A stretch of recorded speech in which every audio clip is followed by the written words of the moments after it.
Shalom buat anak ibu semuanya, bagaimana kabar kamu hari ini? Ibu harap kamu tetap dalam keadaan sehat. Hari ini tanggal 10 November 2020 kita belajar tema 4, subtema 2, PB1, mata pelajaran IPA, upaya pelestarian sumber daya alam, lalu bahasa Indonesia mengenai analisis unsur intrinsik dalam sebuah cerita, lalu mata pelajaran IPS mengenai kegiatan ekonomi dengan hubungan pekerjaan. Nanti di video penjelasan akan Ibu berikan ketiga mata pelajaran tersebut. Kalau mengenai kegiatan ekonomi kan sudah Ibu jelaskan jenis kegiatan ekonomi, distribusi, konsumsi, produksi. Nah kali ini nanti kalau kegiatan ekonomi bagaimana prosesnya akan Ibu jelaskan. Nanti kita awali dengan nyanyi bersama, doa bersama. Ibu harap kamu melakukannya ya. Selamat menyaksikan video penjelasan yang Ibu berikan. Tuhan memberkati.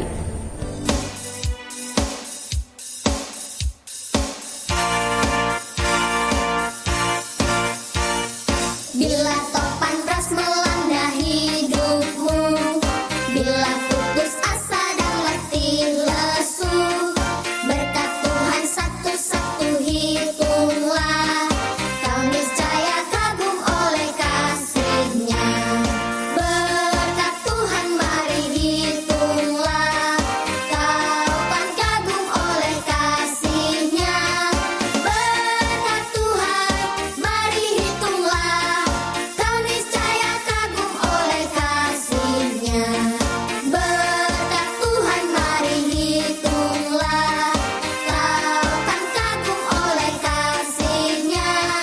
Berkat Tuhan mari hitunglah, kau niscaya kagum oleh kasih-Nya.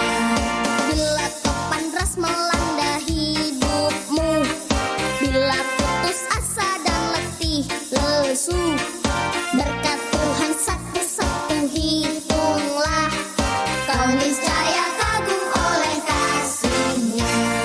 Berkat Tuhan mari hitunglah, kau kan kagum oleh kasih-Nya. Berkat Tuhan mari hitunglah, kau niscaya kagum oleh kasih-Nya. Berkat Tuhan mari hitunglah, kau kan kagum oleh kasih-Nya.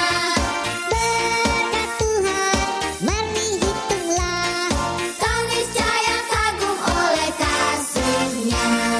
Kau niscaya kagum oleh kasih-Nya. Mari kita satukan hati, kita berdoa. Kembali kami ucap syukur kepadamu ya Tuhan, karena pagi hari ini Kau masih memberikan kami kesehatan. Terima kasih ya Tuhan buat hari yang indah yang Kau berikan kepada kami, sehingga kami boleh melakukan aktivitas seperti biasanya, dan kami boleh melakukan pembelajaran dari rumah dengan penuh sukacita. Kami mohon ya Tuhan, bukakanlah hati dan pikiran kami, ajarilah kami agar kami mengerti pembelajaran yang akan diberikan oleh guru kami, sehingga menjadi bekal di masa depan kami. Tuhan, banyak dosa yang kami perbuat, kami mohon ampun kepadamu. Hapuskanlah segala dosa kami agar kami layak menerima berkat-Mu. Begitu juga Tuhan kedua orang tua kami mohon berkatilah mereka selalu. Berikanlah mereka umur yang panjang dan berkat yang melimpah, sehingga mereka boleh mendidik kami sesuai dengan firman-Mu. Kami mohon ya Tuhan, ajarilah kami menjadi anak yang lebih baik lagi ya Tuhan, anak yang takut akan Kau, anak yang penurut dan dinasihati oleh orang tua kami. Sampai di sini doa anak-Mu ya Tuhan, kami mohon terimalah doa anak-Mu di dalam nama Tuhan Yesus Kristus kami berdoa dan bersyukur. Amin. Upaya pelestarian. Nah, upaya pelestarian sumber daya alam itu Ibu berikan ada 3. Yang pertama, penghematan. Penghematan sumber daya alam perlu dibarengi dengan penghematan terlebih lagi untuk sumber daya alam yang tidak terbarukan, maksudnya yang tidak dapat diperbaharui. Penghematan dilakukan agar ketersediaannya sumber daya alam terjaga dalam waktu lama. Jika sumber daya alam habis, masyarakat Indonesia akan mengalami kesulitan. Yang kedua, perlindungan. Maksudnya di sini meskipun bersifat terbarukan, sumber daya alam berupa hewan dan tumbuhan dapat mengalami kepunahan. Salah satu langkah untuk mencegah hal tersebut, perlu dibuat area khusus untuk perlindungan. Contoh perlindungan terhadap hewan dan tumbuhan dapat berupa taman nasional, cagar alam, dan suaka margasatwa. Jadi walaupun sumber daya alam yang kita gunakan di sini dapat diperbarui, tapi kita juga harus melakukan perlindungan pada sumber daya alam itu agar dapat dilakukan atau dapat digunakan terus-menerus. Yang ketiga, pemeliharaan. Pemeliharaan akan aset yang tak ternilai harganya sangat penting dilakukan untuk kelangsungan hidup generasi berikutnya. Hutan produksi yang ada harus dijaga dari penebangan liar dan kebakaran hutan. Penebangan harus dilakukan dengan cara tebang pilih agar pohon yang berusia muda tidak rusak. Pemeliharaan hewan-hewan yang hampir punah dilakukan dengan usaha penangkaran. Nah, itulah nak 3 cara bagaimana kita untuk melestarikan sumber daya alam.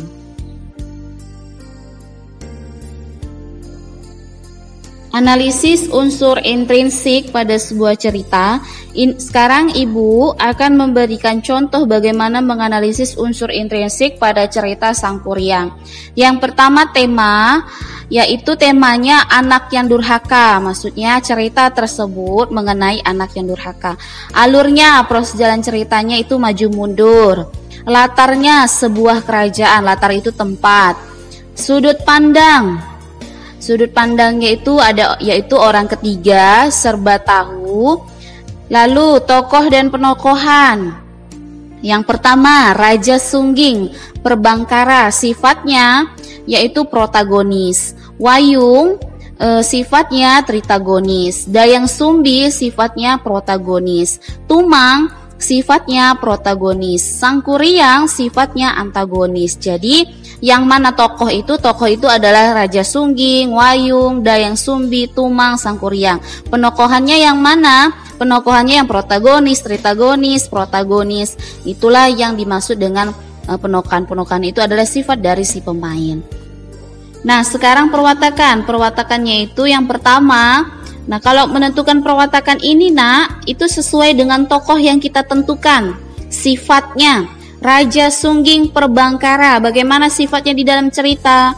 Baik dan bijaksana. Wayung, sifatnya dalam cerita, dia baik dan penyayang. Dayang Sumbi, sifatnya baik, penyayang, dan olas asih. Kalau Tumang, sifatnya baik dan tulus, menyayangi Dayang Sumbi. Lalu Sang Kuryang, sifatnya pemarah, nakal, keras kepala, dan durhaka. Lalu yang terakhir itu amanat. Amanat itu pesan. Nah, pesan yang mau disampaikan di sini, hati-hati dalam berbicara, sebaiknya berpikir dulu baru berbicara dan jaga emosi, jangan sampai menyakiti atau membunuh binatang yang tidak bersalah. Nah, itulah nak cara menganalisis unsur intrinsik dalam sebuah cerita. Jadi, kita harus memahami terlebih dahulu unsur intrinsik itu apa, bagaimana. Nah, setelah kamu memahaminya, lalu caranya ya seperti yang Ibu berikan ini tadi. Jadi kita kalau mau menganalisis sebuah cerita itu harus sesuai dengan cerita yang mau kita analisis. Nah, kita akan melanjutkan pembelajaran IPS mengenai kegiatan ekonomi. Nah, anak-anak Ibu, mengapa ya orang harus bekerja? Apa manfaat yang diperoleh dari pekerjaan itu? Nah, ternyata setiap orang memiliki tujuan saat bekerja, salah satunya untuk memenuhi kebutuhan sehari-hari. Banyak yang memiliki tujuan mulia saat memilih suatu pekerjaan. Selanjutnya Ibu akan menjelaskan jenis kegiatan ekonomi bagaimana menghasilkan lembaran kain. Nah, di sini nanti ada cerita mengenai perjalanan si Adit melihat proses pembuatan kain tradisional, kain secara tradisional. Nah, anak-anak Ibu, pernahkah terpikir oleh kamu dari mana pakaian kita berasal dan bagaimana akhirnya bisa kita kenakan? Nah, di sini akan dijelaskan. Adit saat mengunjungi pusat perajin kain tradisional karena dia baru tahu bahwa bahan dasar pakaian adalah kain. Umumnya kain terbuat dari kapas. Tahukah kamu bagaimana kapas diolah menjadi kain? Perhatikanlah proses pembuatan kain secara tradisional pada gambar yang Ibu berikan. Nah, kapas yang dipanen petani dijual kepada pengepul kapas untuk selanjutnya dikirim ke pabrik tekstil. Pengepul kapas adalah orang yang pekerjaannya mengumpulkan kapas dari petani untuk dijual kembali secara grosir atau dalam jumlah besar. Di pabrik, kapas ditenun menjadi lembaran benang. Benang-benang tersebut kemudian ditenun menjadi lembaran kain yang kemudian disalurkan kepada pedagang kain di pasar untuk dijual ke pedagang pakaian. Pedagang pakaian biasanya akan membayar jasa penjahit untuk mengubah kain menjadi baju atau celana yang siap dipakai. Selanjutnya, baju dan celana akan disalurkan ke toko-toko. Nah, di sanalah akhirnya kita mendapatkan pakaian. Itulah proses yang terjadi di balik pakaian yang kita kenakan, Nak. Ternyata melibatkan berbagai jenis pekerjaan, ya kan, Nak? Nah, jadi Nak, pekerjaan-pekerjaan tersebut saling berhubungan dan berinteraksi dalam proses jual beli. Nah, proses jual beli ini menandakan adanya kegiatan ekonomi, yaitu kegiatan yang dilakukan untuk memenuhi untuk memenuhi kebutuhan hidup kita. Nah, seperti itulah prosesnya. Berikut tabel dari hasil prosesnya itu. Setiap kegiatan ekonomi dilihat dari skema tadi, Nak, memperjualkan dan menghasilkan sumber daya alam, yaitu kain. Selain itu, kegiatan ekonomi tersebut juga melakukan kegiatan pekerjaan. Nah, sebagai berikut tabelnya. Gambar yang pertama itu pekerjaannya, ada petani kapas, barang yang dihasilkan kapas. Lalu kegiatan jual belinya menjual kapas, lalu jenis kegiatannya produksi. Yang kedua, gambar kedua, pengepul kapas, barang yang dihasilkan kapas, kegiatan jual beli membeli kapas dari petani, menjual kapas pada industri tekstil. Jenis kegiatannya itu distribusi. Gambar yang ketiga, industri tekstil, barang yang dihasilkan benang, lalu membeli kapas dari pengepul kapas. Industri tekstil menjual benang. Jenis kegiatannya distribusi. Gambar yang terakhir yaitu 4, pekerjaan penenun benang. Barang yang dihasilkan kain, kegiatan jual beli, penenun membeli benang ke industri tekstil, lalu menenun benang. Nah, jenis kegiatannya itu produksi. Nah, itulah, Nak, tabel pada penjelasan proses kegiatan ekonomi pada gambar yang Ibu berikan tadi skemanya. Nah, pada tabel ini nanti akan menjadi tugas kamu. Jadi Ibu harap kamu mencatatnya, ya. Demikian pembelajaran kita. Anak-anak Ibu, kamu baru saja menyaksikan video penjelasan yang Ibu berikan tadi. Ibu harap kamu dapat memahaminya. Untuk tugas bahasa Indonesia di halaman 50, ada wacana, Pak Weli adalah, dan seterusnya itu kamu tulis. Untuk soal itu di halaman 51 dan 52, ada 5 soal, itu bahasa Indonesia. Lalu untuk IPA itu ada di halaman 55. Aku cukup sedih melihat sekarang ini banyak yang menangkap ikan dengan pukat harimau dan bahan peledak. Itu ada gambar, ada penjelasan.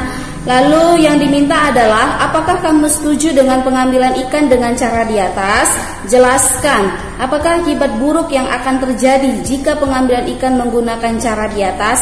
Nah, itu ada dua jawaban. Jawaban yang pertama, kamu menjawab setuju atau tidak. Itu pilihannya. Lalu jawaban yang kedua, kamu menjelaskan apa akibatnya jika kita melakukan penangkapan ikan dengan cara pada gambar kedua gambar tersebut. Itu ya, Nak, itu IPA hanya satu soal saja. Lalu IPS itu di halaman 56 ada gambar di situ mengenai ikan. Hasil tangkapan ikan dijual ke pedagang ikan di pelelangan ikan. Dari tempat pelelangan itulah ikan dikirim ke pasar. Bagaimana proses ikan dilakukan, digunakan, diproduksi, didistribusi dan dikonsumen, itu ada prosesnya. Nah, lalu tugasnya bagaimana? tugasnya kamu kerjakan seperti video penjelasan mata pelajaran IPS yang Ibu berikan tadi. Ada tabel, ada gambar 1, lalu ada pekerjaan, ada hasil, lalu jenis kegiatan. Nah, kamu buat seperti itu.